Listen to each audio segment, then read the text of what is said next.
was a war of words tonight over religion at the Des Moines Airport Holiday Inn. Speakers held a conference to warn people about what they say is the threat that Islam poses to the United States. Protesters, including local Muslims, say that message isn't welcome here. Channel 13's Mike DeSilva reports. My issue with Islam, well, all you gotta do is read the Quran, and most Americans haven't. Brendan House, an author and radio broadcaster, goes around the country trying to teach Americans about Islam and the Quran, and the threat he believes the religion and its holy book poses to America. Because if you read it for yourself, you'll see what the issues are. The disrespect for women, the disrespect for the Jewish people, the disrespect for Christians, the disrespect for freedom of speech. John Guandolo, president of Understanding the Threat, spoke to the crowd about terms like Sharia and Jihad, and how he says they're dangerous. But local Muslim leader Akayu Abdul Samad says the meaning of those words can be interpreted in different ways and have been misunderstood by many. The jihad that we talk about in the Quran, Prophet Muhammad, peace and blessing be upon him, said very clearly that the jihad is the jihad of nafs, which means the jihad of self. Your jihad is within you, and every religion has a jihad. That's absolutely not true. In Islam, there's only one legal definition for jihad, and that's warfare against non-Muslims. Well, let's just start with that. What I said for the TV interview, I'll reiterate. There is no other legal definition of jihad except warfare against non-Muslims, and I challenge Mr. Akayo Abdul Samad to find one anywhere. And the question is, where is it taught? Where is his mystical version of Islam taught? Because when we, understanding the threat, and when I teach about Islam, I am teaching using the books they use inside mosques and Islamic schools all over America. So that means what he's saying is every mosque and Islamic school in America is getting their version of Islam wrong, teaching that jihad is warfare against non-Muslims, that it's an obligation for Muslims, it's one of the 3 duties of Muslims, to wage jihad. So what is he talking about here? I will also note that Mr. Abdul Samad hugged Abshir Omar there in the long orange outfit, who was the former president of Hamas in Iowa, CARE, doing business as CARE. And you'll see here in a minute, he mentions and supports CARE. But let's go on. This is going to be a fun video. Now, what's interesting is the news station, actually, you can see it on their website here, they actually give the raw footage of the interview for Akayo Abdul Samad, who is a state legislator in Iowa, a Sharia adherent Muslim. And you can see it right there, but they did a 10, 12-minute interview with me, and you don't see my answers there. And you'll hear from the interviewer's question, Mike DeSilva, that he is slanted and biased towards the jihadi. It does bother me, because what it does is perpetuate hate. It perpetuates misinformation. It causes individuals that have no knowledge of the Islamic religion to get a one-sided view and to create a fear in those individuals. So he's afraid people who listen to Understanding the Threat are going to get a one-sided view. Again, I would ask him, name something specific. We made it very clear, and Mr. Akayo Abdul Samad was in the audience. Understanding the Threat has a standing offer. Show us something we're teaching about Sharia that's not true.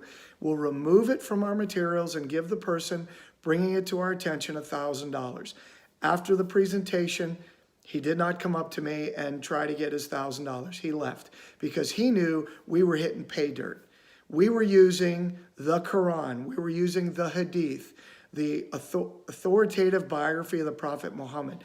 We were using the Tafsir, which legally defines every verse in the Quran, and we were using the most widely used textbook in U.S. Islamic schools for 7th graders, and it all teaches the exact same thing. Because it seems like they're conflating, like they mention terrorist organizations like Al-Qaeda, But of course, it's, they're very general when they use the word Islam. So do you think that that's a problem where people sometimes, lump in together, Muslims with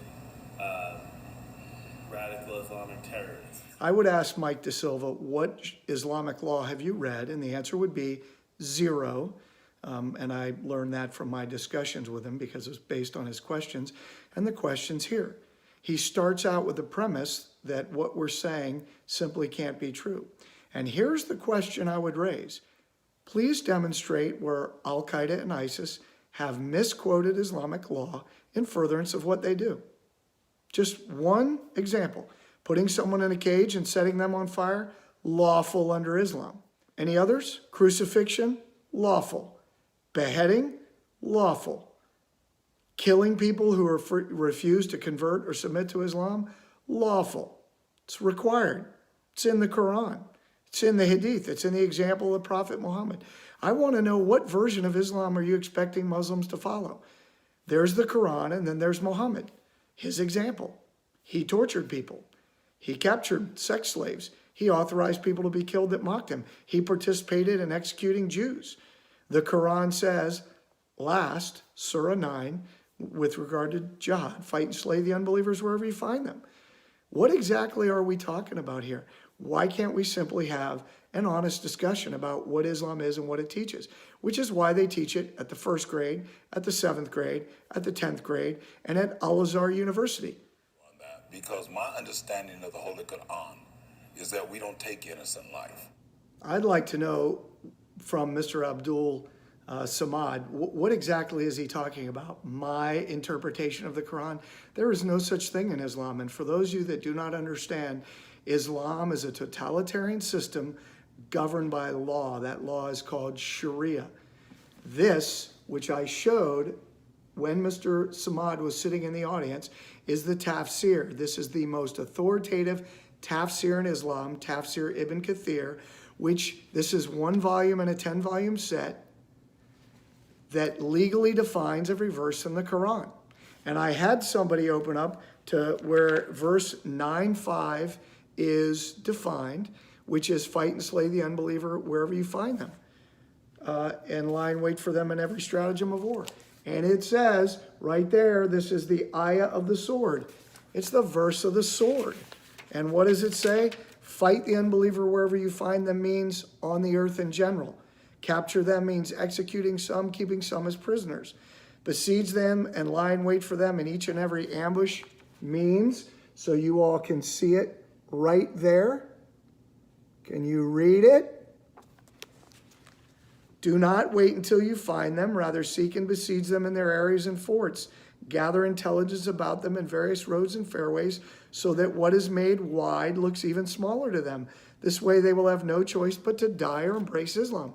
This is taught at the Islamic Center of Des Moines. It's on their calendar. Tafsir classes. What do you think? Why would they teach it? Because it's required in Islam that the Quran is understood the way the scholars understand it. Mr. Abdul Samad knows there's no such thing as my version of Islam in Islam. That's why in the 7th grade textbook, What Islam is All About, the most widely used textbook in Islamic schools in the United States, on page 2, it says Islam is not a religion, however, but a complete way of life. And then, of course, later it says governed by Sharia. There seems to be a lot of debate and controversy surrounding the term Sharia and Sharia law. Some people think Sharia law is not consistent with the Constitution or Western civilization. How do you view all that? We're taught in Islam that whatever country you're in, that's the law and the Constitution you obey, unless it goes against the will of God. So Mr. Abdul Samad is saying that in Islam, Muslims are taught that you obey the law of the land. That is what we call a lie. He's lying. How do we know he lies? Well, besides the fact all Islamic doctrine says it is obligatory to make Islam dominant on the earth. Sharia is meant to be the law of the land everywhere. The entire purpose of Islam is to eliminate all places where Sharia is not the law of the land, and the vehicle to do it is called jihad. But the best way to exemplify this is looking at the most widely used textbook in Islamic junior high schools, what Islam is all about. And let's go back to where they talk about the government in the back here, and let's see what it says. The way of Islam, the way of life known as Islam, is a complete code of life. The basis of the legal and political system is the Sharia of Allah. Wow, that's exactly not what the Iowa state legislator just said to the news media, because he was lying. And right here, it says, let me just bring it right up to you. Can you read that? The duty of the Muslim citizen is to be loyal to the Islamic State. That's exactly opposite of what he just said. Now, why would they teach seventh graders in Islamic schools all over the United States exactly the opposite of what this Iowa state legislator just said? Maybe because he's lying. Well, now why would he do that? Well, we have this book of Islamic law right here, Reliance of the Traveler, 14th century Islamic law published in Beltsville, Maryland. And let's see what it says in Book R, Section 8. Let's see. Lying. Permissible lying. Everybody see that? It is permissible to lie if attaining the goal is permissible, and obligatory to lie if the goal is obligatory. Do you know how I know that Mr. Abdul Samad is lying? Because his lips are moving, and he's a Sharia adherent Muslim, and he's in a position of authority. So he knows this. We know he knows this. Isn't that interesting? Now, those of you who want to say, oh, you can't say he's lying, you don't know that. Well, here's what I can say. 100% true. What he just said is not true. Islam doesn't teach what he just said. And here's $1,000 waiting for him if he can name one authoritative book of Islamic law or one seventh grade textbook in Islamic schools that teaches what he's saying is true. And a reminder to all of you out there that have never read one sentence of Islamic law, it is a capital crime in Islam for a Muslim to teach another Muslim anything about Islam that's not true. It's part of the law of apostasy. We don't want to kill people of Israel. We're not anti-Semitic. We're not anti-Jewish. But those are things that will be perpetuated tonight, at an event. That's not who we are. So he says, that's not who we are. We don't want to kill Jews. But yet, Islam teaches that their prophet Muhammad is the perfect example of a man. He's the al-insan al-kamil. And the Quran says that he is a beautiful pattern of conduct for all Muslims to follow for all times. And the most authoritative hadith scholar, Bukhari, hadith 2926, says the prophet Muhammad himself said that the day of judgment will not come until the Muslims kill the Jews, until the Jews hide behind the rocks and trees, and the rocks and trees cry out, "O Muslim, there is a Jew behind me, come and kill him." No, there's not a Muslim that I know. And we have over 8 mosques here in Des Moines itself. We have different Islamic organizations from CARE to AMA that no one is trying to push Sharia law. Well, I'm glad you brought Hamas into the picture. Thank you very much, State Representative Abdul Samad. Good luck with that in Iowa, having a jihadi as a state legislator, but I digress. So he brings up Hamas, CARE, Hamas doing business as CARE, and says, nobody's advocating Sharia. Really? The Islamic Center of Des Moines is owned by the North American Islamic Trust, which the Muslim Brotherhood documents retrieved by the FBI in a 2004 raid in Annandale, Virginia, identify that as a Muslim Brotherhood organization. The government, meaning NATE, North American Islamic Trust, the bank for the Muslim Brotherhood, the U.S. government identifies NATE as a Muslim Brotherhood organization, and the U.S. government identifies Nate as providing money directly to Hamas leaders and Hamas organizations overseas in violation of federal law, and they own the Islamic Center of Des Moines. And their documents say that the purpose of the Muslim Brotherhood is to establish Allah's law in the land.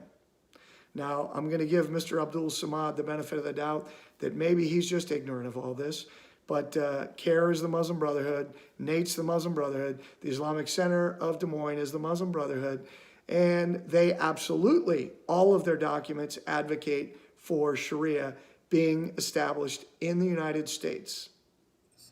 You know, you don't have Sharia law in the world today. Did he just say we don't have Sharia law in the world today? Where to begin? Saudi Arabia, Pakistan, Indonesia. Let's just look all over the Muslim world. What law do you think? What's in the Constitution in Egypt? Sharia is the law of the land in constitutions in Islamic countries. And by the way, the Organization of Islamic Cooperation, the largest voting bloc in the world at the United Nations, the Cairo Declaration says their only understanding of human rights is as prescribed by Sharia. In an official document voted on by the head of state of every Muslim country, 57 states, 56 nations plus Palestinian territories, and served to the United Nations in 1993. So what he is saying is just factually not true. And quite frankly, makes me concerned for his mental well-being, that he thinks there's no Sharia law in the land. But why wouldn't he lie about that? He's a Sharia adherent Muslim. Like I said, we as a Muslim, I may disagree with the individuals tonight, but I don't disagree because of who they are. I disagree of what they're actually projecting, you know, and what they're trying to teach other people, because it's false. You know, and if I can use, I guess the term that everybody says today is fake news. You know, totally. You know, you couldn't get more fake news than what's getting ready to happen tonight. Fake news? Okay. Well, the $1,000 on the table there, Abdul Samad. Which part of what we said is the Quran, not the uncreated word of Allah? Is abrogation, meaning what comes chronologically last in the Quran, does it not legally overrule when there's a contradiction what comes before it? Is Surah or chapter 9 not the last chapter chronologically in the Quran to talk about jihad? In Surah 9, does it not say, fight and slay the unbelievers wherever you find them and lie in wait for them in every stratagem of war? Does the tafsir not legally define every verse in the Quran? Does it in fact say that he beheaded up to 900 Jews after the Battle of the Trench? Set a fire on the chest of Kanani, the Jew, when they were trying to find out where they were keeping the treasure. And when he refused, Muhammad stood right next to him and ordered him beheaded. True or false? Is Muhammad the most perfect example for all Muslims for all times? Yes or no?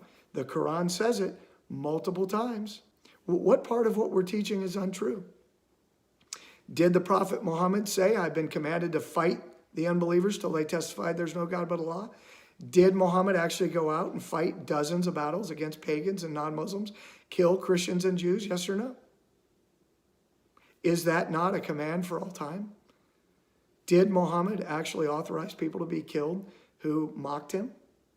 Did the Prophet Muhammad marry a 6-year-old, consummate the relationship when she was 9? How is all of this not good behavior for all Muslims for all time? So please, what specifically is it we're teaching that's not true?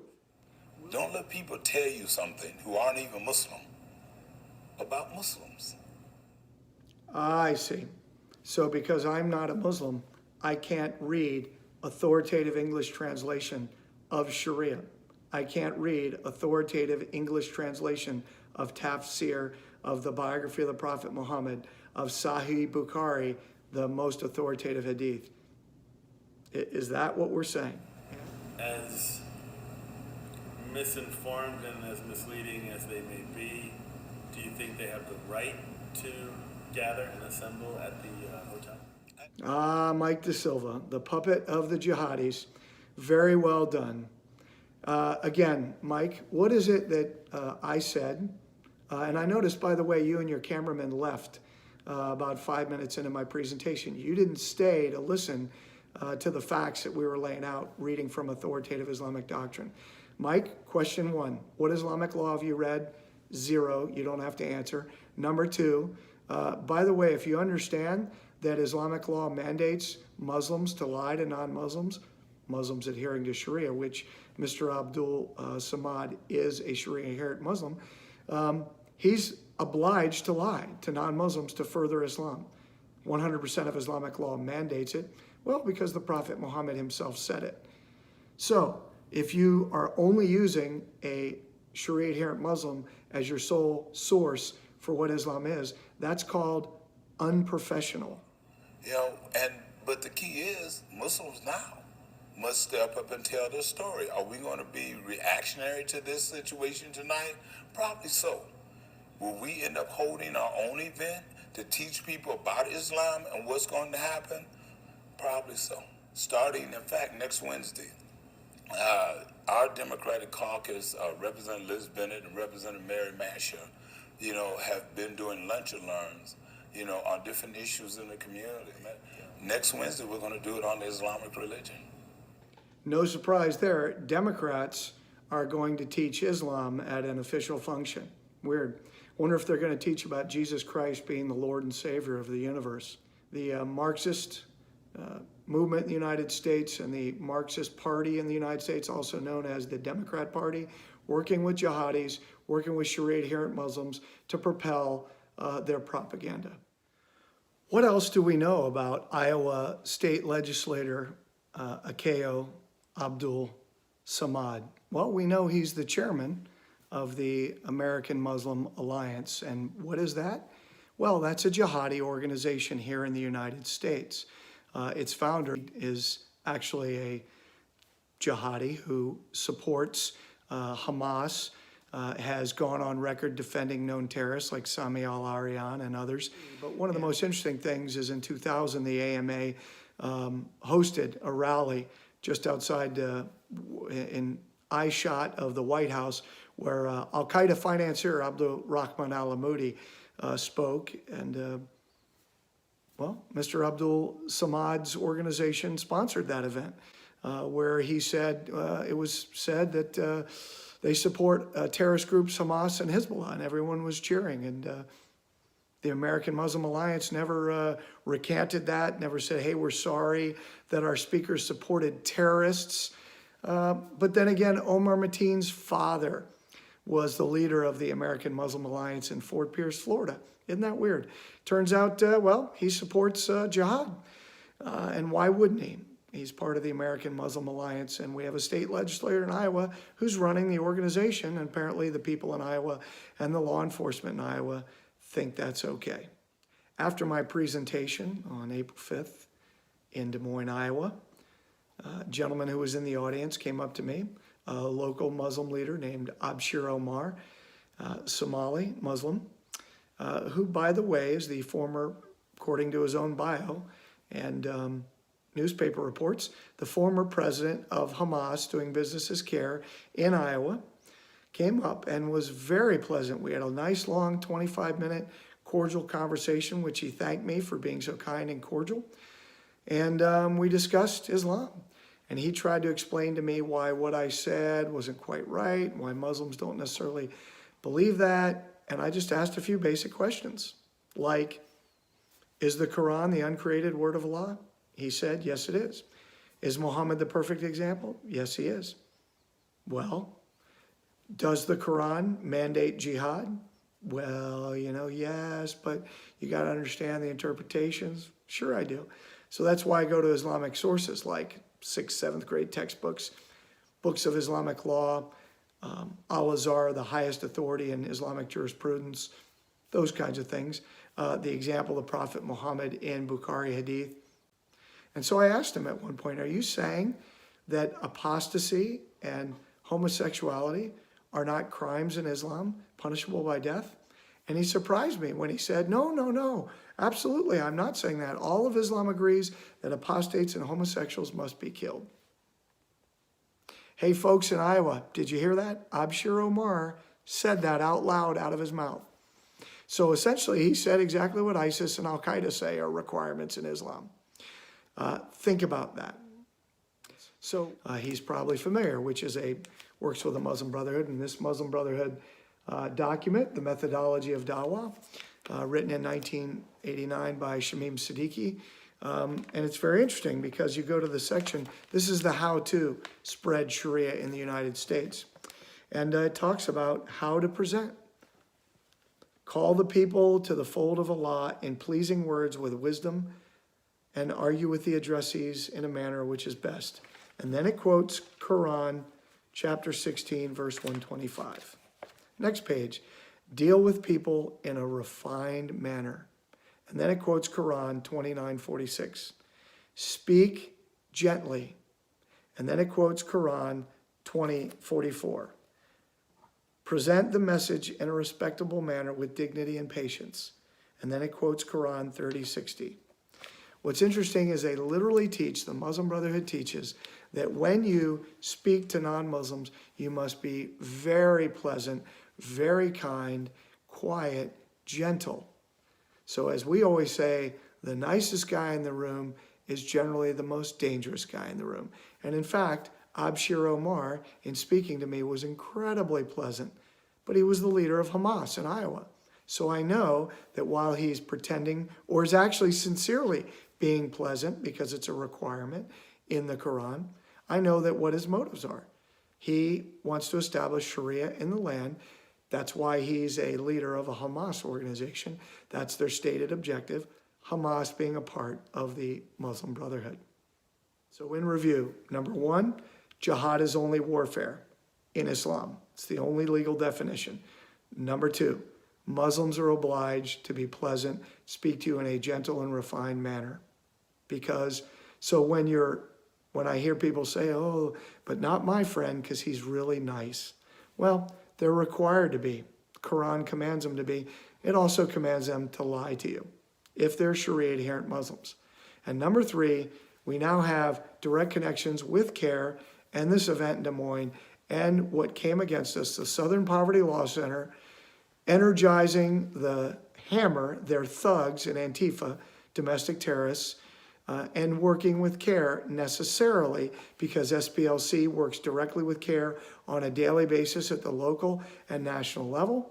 And we had a former president of CARE in the room trying to bring me directly to a place where I didn't contradict what they said. And yet I got the guy, the jihadi, Abshir Omar, to actually admit that it's a death penalty in Islam to be homosexual and to commit apostasy. So folks, I hope you learned something from this. I hope the truth is breaking through. And again, if somebody disagrees with what we're saying, understanding the threat's okay with that, just show us where we're factually incorrect in Islamic doctrine. And when a Muslim says there are thousands of interpretations, they're lying. Good night and God bless you.